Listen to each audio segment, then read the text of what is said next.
You know that feeling when you're lying in bed at 3 in the morning, staring at the ceiling, wondering if you're fooling yourself?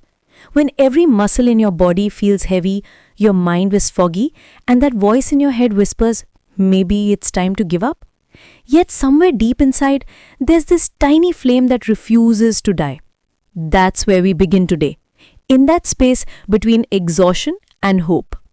I've been there. We've all been there. That moment when your dreams feel like distant stars, beautiful but impossibly far away. When you've been climbing this mountain for so long that you've forgotten what the summit looks like.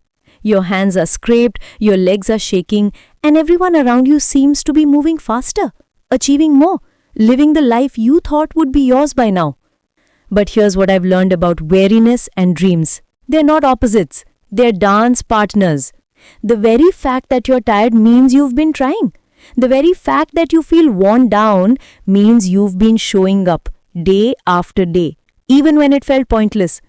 That exhaustion you're carrying, it's not a sign of failure, it's a badge of courage. Think about a river cutting through rock. It doesn't happen overnight. Drop by drop, year after year, the water persists. The rock doesn't give way because the river is strong in any single moment.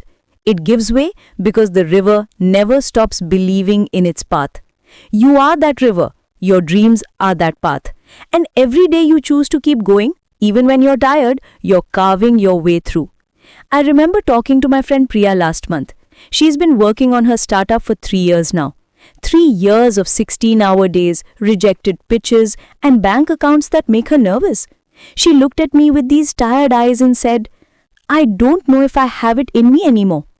But then she paused and added, but I also don't know how to stop believing.